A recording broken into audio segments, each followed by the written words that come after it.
فانوس بن کر جس کی حفاظت ہوا کرے، بھلا وہ شمع کیسے بجھے جسے روشن خدا کرے۔ آج ایک اہم گزارش آپ لوگوں کی گوشگزار کرنی ہے، توجہ سے سماعت فرمائیں گے تو انشاءاللہ ایمان تازہ ہوگا۔ ایک بنی اسرائیل کا نوجوان تھا، بڑا ہی متقی پرہیزگار۔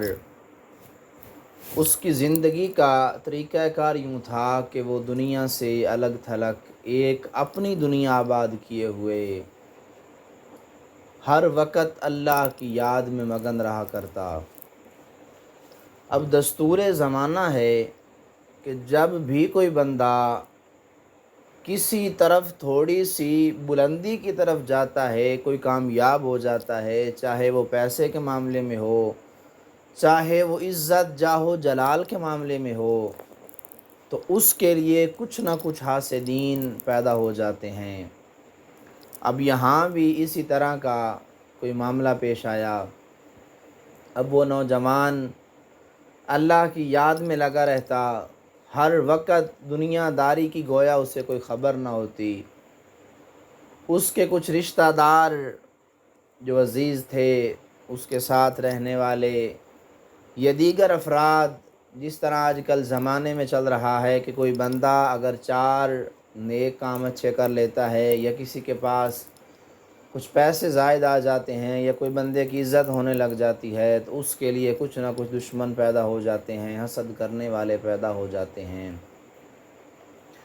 اسی طرح کا معاملہ اس نوجوان کے ساتھ بھی پیش آیا۔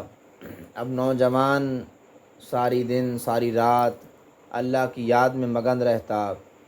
آخر کار وہ نوجوان کے کچھ جو دشمن پیدا ہو گئے، اب وہ اس سے جلنے لگے، حسد کرنے لگے۔ اب انہوں نے اپنی ایڑی چوٹی کا زور لگایا کہ کسی طرح ہم نے اس نوجوان کو ذلیل و رسوا کرنا ہے۔ یہ بھلا ہوتا کون ہے کہ ہم اس سے بات کرتے ہیں، یہ ہم سے بات نہیں کرتا، یہ دنیا کو چھوڑ چھاڑ کے کہیں اللہ کی یادوں میں مگن ہے۔ اب اس کو ہم نے ذلیل کر کے ہی چھوڑنا ہے۔ دیکھتے ہیں یہ کتنا بڑا عبادت گزار ہے، ہم دیکھتے ہیں کہ بھلا کیسے اللہ اس کی عزت کی حفاظت کرتا ہے۔ آخر کار انہوں نے بڑی کوششیں کی، بڑے طرح طرح کے طریقے آزمائے، لیکن اللہ کو منظور نہیں تھا کہ وہ بندہ ذلیل ہو۔ آخر کار وہ ہر بار ان کا ناکام ہوا۔ اتفاق کے ساتھ جس علاقہ میں وہ نوجوان عبادت گزار رہا کرتا اور جس میں وہ حسد کرنے والے 2 افراد رہا کرتے، اسی علاقہ میں ایک نوجوان عورت حسن کی ملکہ، بڑی ہی حسین و جمیل رہا کرتی، اور اس کا دھندا یہ تھا، کام یہ تھا کہ وہ برائی والے معاملات کرتی کرواتی اور اس کے بدلے میں قیمت وصول کرتی۔ اب ان 3-4 جو حسد کرنے والے دشمن تھے، انہوں نے پروگرام کریٹ کیا کہ اس عورت کے پاس جاتے ہیں، اس کو دولت کا بہکاوا دے کر اس نوجوان کی عزت کو پامال کرواتے ہیں۔ اب وہ سارے کے سارے افراد مل کے اس عورت کے پاس جاتے ہیں، اسے کہتے ہیں کہ فلاں جگہ پہ فلاں مکان میں ایک نوجوان رہتا ہے اور وہ ہر وقت اللہ کی یاد میں لگا رہتا ہے، دنیا کی گویا اسے کوئی خبر ہی نہیں ہے۔ تم نے اس کی عزت پامال کرنی ہے، تو جتنا مال مانگے گی ہم تمہیں دنیا سے مالا مال کر دیں گے۔ اب ایک تو عورت تھی، دوسرے نمبر پہ فاحشہ تھی، برے کام کیا کرتی تھی، تیسرے نمبر پہ مال کا لالچ مل گیا۔ تو اس فاحشہ عورت نے حامی بھر لی کہ ٹھیک ہے، میں اس عبادت گزار کو ذلیل و رسوا کروں گی اور اس کے بدلے میں تم مجھے میرے منہ مانگی رقم دو گے۔ معاملہ طے پا گیا۔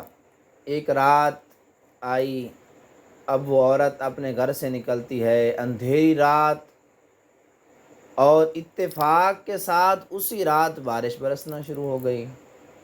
اب وہ عورت جب گئی باہر کھڑی ہو کے زور زور سے آوازیں دینے لگی کہ اے اللہ کے بندے، بارش بہت زیادہ ہو رہی ہے، رات بہت اندھیری ہے، میں اکیلی ہوں، مجھے یہاں جاننے والا کوئی نہیں، خدا کے لیے مجھے ایک رات کی پناہ دے دو۔ وہ نوجوان نے جب اپنے گھر کی کھڑکی سے جھانک کے نیچے دیکھا تو کیا دیکھتا ہے کہ ایک حسین و جمیل نوجوان عورت بارش میں بھیگی کھڑی ہے اور بار بار آوازیں دے رہی ہے کہ ہے کوئی بندہ جو میری مدد کرے۔ آخرکار وہ نوجوان تھا، اللہ کا پیارا تھا، اس نے دیکھا کہ ایک نوجوان عورت ہے، میرے لیے غیر محرم ہے، میں بھلا اسے کیسے پناہ دے سکتا ہوں۔ پھر وہ دوبارہ اپنے ذکر و اذکار میں لگ گیا، اللہ کی یاد میں لگ گیا۔ آخرکار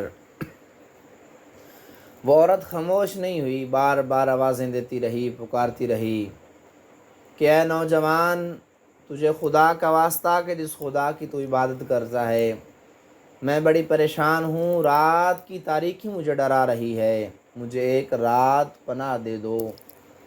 نوجوان نے جب بار بار اس عورت کی آہو پکار سنی تو اس کے دل میں رحم پیدا ہو گیا۔ اس نے سوچا کہ چلو کوئی بات نہیں، یہ بھی خدا کی مخلوق ہے، اس کو پناہ دے دیتا ہوں، اپنے کام میں لگ جاؤں گا۔ لیکن اس عورت کے ذہن میں تو اس نوجوان کو ذلیل کرنے کا ایک مقصد براجمع تھا کہ آپ آ جائیے۔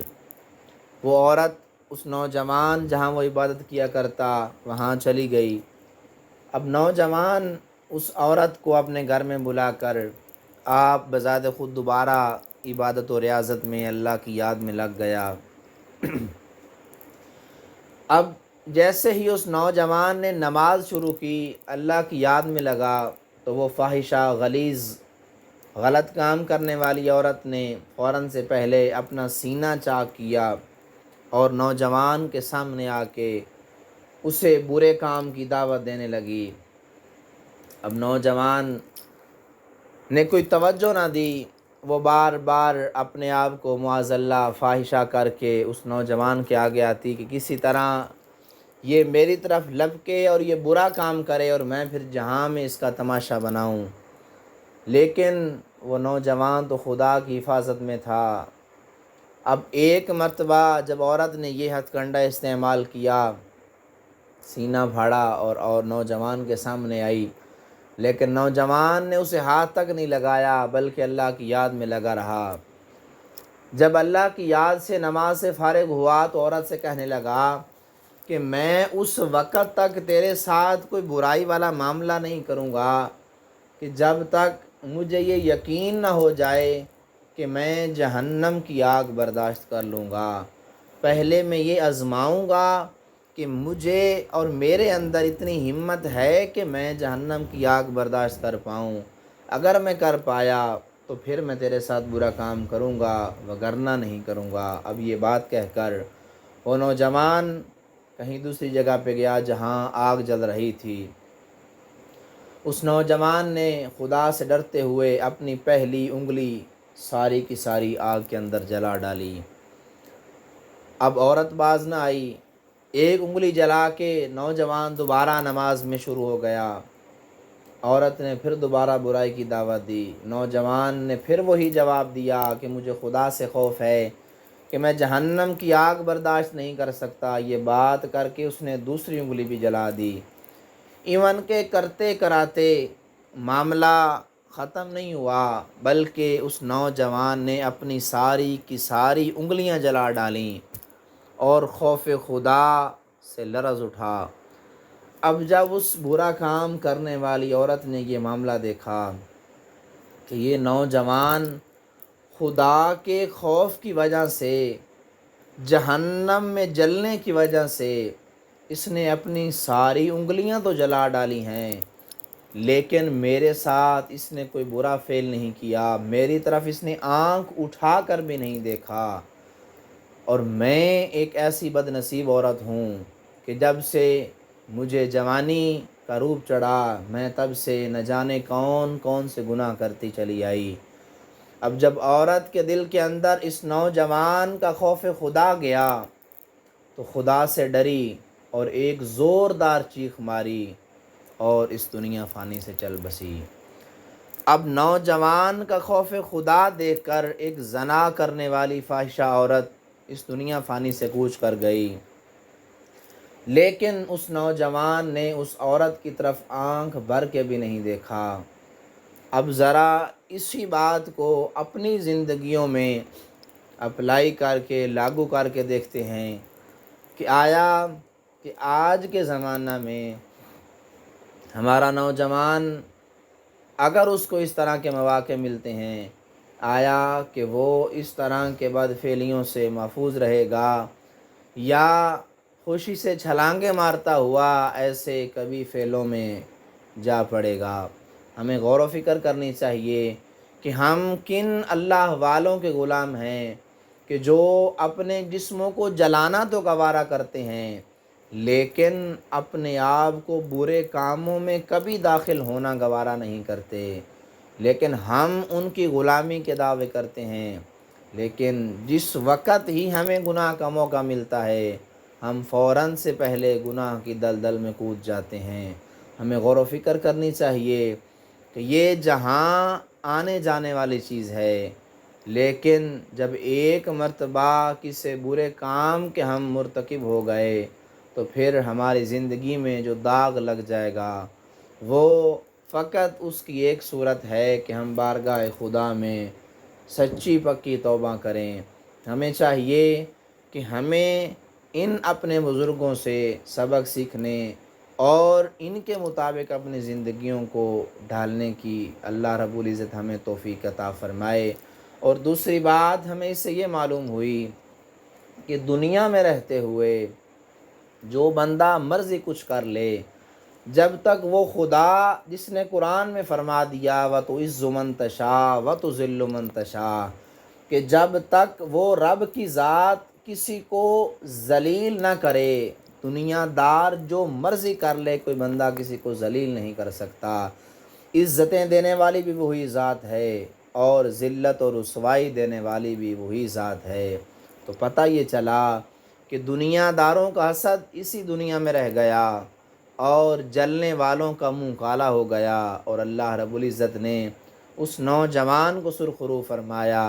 آج کل ہمارے زمانہ میں بھی اگر کوئی نیکی کا کام کرنے لگ جاتا ہے تو لوگ بذات خود تو نیکی کا کام کرتے نہیں ہیں، الٹا وہ جو کر رہا ہے اس کے اوپر زبان درازیاں کرتے ہیں، اپنی انگلیاں اٹھاتے ہیں، طرح طرح کے اعتراضات کرتے ہیں۔ ایسا ہرگز نہیں کرنا چاہیے۔ وجہ یہ ہے کہ بارگاہ خداوندی میں عزت و ذلت کا جو مرتبہ ہے وہ فقط یہ ہے کہ ان اکرمکم عند اللہ اتقاکم، کہ اللہ کے ہاں عزت والا وہی ہے کہ جو سب سے زیادہ خوف خدا رکھنے والا ہے۔ نہ اس بارگاہ میں کوئی مالدار عزت والا ہے، نہ سب سے زیادہ عزت و جاہ و جلال والا عزت والا ہے، بلکہ اس بارگاہ میں